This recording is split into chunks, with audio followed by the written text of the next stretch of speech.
Bakit ba nagkakaganon? Konting-konti lang po yung pasensya na dala natin sa kalye. Madali mag-iinit ang ulo natin. Konting tama nyo lang po doon sa side mirror, mag-iinit na po talaga kagad ang ulo. Namumura na po tayo, mas masarap pa rin po makauwi ng bahay na ligtas at makakasama yung pamilya natin.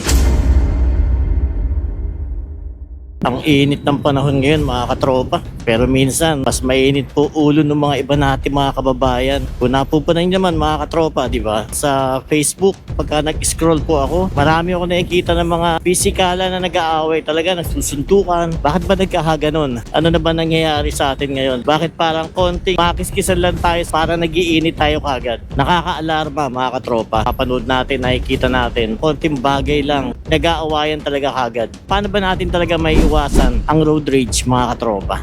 Nangyayari na init ng ulo at pag-aaway sa kalye. Ang road rage kasi mga katropa, kadalasan nag-umpisa po yan pagka merong isang aggressive behavior ang isang rider o isang nagdadrive. Kaya medyo agresibo po tayo sa kalye, minsan nawawala na po tayo ng control. Kaya nangyayari, nakakadamay po tayo ng iba. Kung mawawala sa atin yung aggressive behavior na ganyan mga katropa, makakaiwas tayo sa road rage. Ano nga ba yung mga paraan para makaiwas tayo sa road rage? Para sa akin mga katropa, dapat pag alis pa lang natin ng bahay, maayos po yung ating emotional condition. So dapat po hindi tayo mainit ang ulo, hindi tayo galit. Kasi once na umalis po tayo ng bahay na may baon-baon tayong galit, sama ng loob o problema, konting-konti lang po yung pasensya na dala natin sa kalye. Kung sakali man na may mangyari po dyan na konting pagtatalo at tayo po yung na-involved, pag nakipagtalo na po tayo, sigurado po, konting-konti lang madagdag, mapapaaway na po tayo dyan sigurado. Hanggat maaari, bago tayo alis ng bahay, maayos po yung ating mood.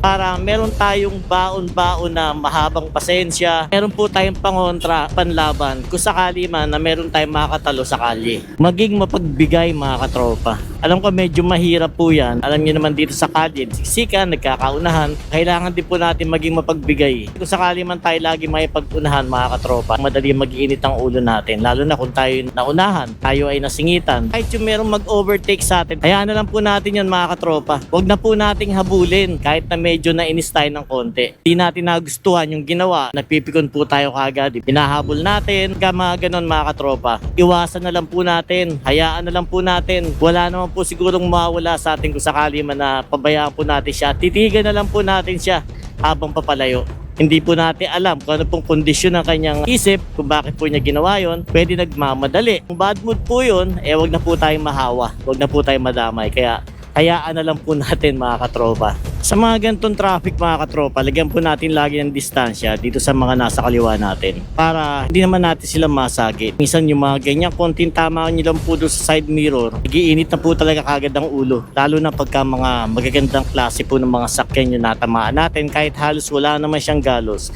Iba po yung pakiramdam kasi ng mga katropa doon sa may-ari ng sakyan, para bang siya yung tinamaan. Nararamdaman din naman po natin yung mga ganun. Intindihin na lang po natin na once na meron tayong tinamaan, mag-sorry na lang po agad tayo. Humingi tayo ng pasensya, aminin po natin yung nagawa natin na maliit lang naman ang pagkakamali kung tutuusin, kung hindi naman natin talaga nasira yung side mirror or yung katawan ng mismong sasakyan. Kaya nga pinakamaganda mga katropa, dumistansya po tayo lagi. Layo na po tayo. Pagka ganyan, wala nang po magiging dahilan yan para awayin ka ng sasakyan dahil malayo po tayo sa kanila. Kung halimbawa po tayo nakatanggap ng mga medyo masakit po talaga na salita, payo ko lang dyan mga katropa, wag na po muna tayong sumagot. Pakinggan na lang po muna natin kung ano yung mga sinasabi niya. Kung meron naman tayong mga gamit na mga camera, naka-record, ma-record natin yung mga sinasabi niya, mas mainam po yun. Iniiwasan lang po natin na sa atin manggaling yung mas agresibo po na kilos o pananalita. Wag na lang po muna tayong kumibo mga katropa, kahit sabihin natin na namumura na po tayo. Alam ko medyo mahirap po tanggapin yun, di ba, sa ego natin. Kaya na kung yung sa ganung paraan naman po tayo makakaiwas para hindi po lumaki ng todo kung ano man yung pangyayari, siguro tiisin na lang po natin.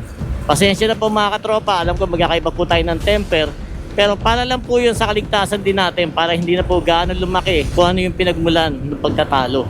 At yung pinakamahalaga mga katropa, isipin po natin yung ating mga pamilya. Siguro sapat na po yung dahilan para umiwas po tayo dyan sa mga tinatawag na road rage o pakipag-away.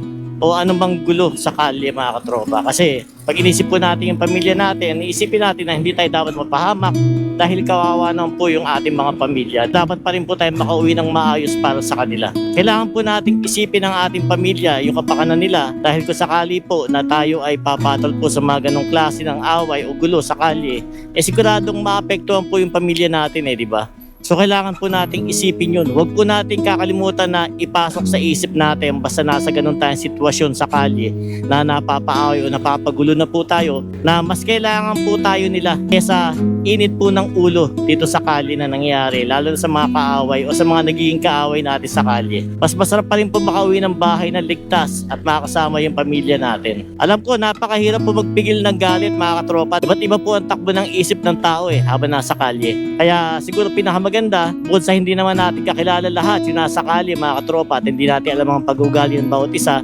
magpasensyahan na lang po tayo. Kesa magsisi talaga tayo bandang huli at humantong po yung iba sa kulungan o yung iba alam niyo na kung saan. Nakakalungkot, nakaka-alarma na napakarami pong road rage na napapanood tayo sa social media. Kaya lang, kailangan po magmula din sa atin mga katropa yung pasensya at control para hindi na po ito mangyari sa atin. Maging aral na lang po sana sa atin to para hindi na po mangyari sa atin mismo. Matuto lang po tayong umiwas para makauwi po tayo ng maayos at safe sa ating mga pamilya.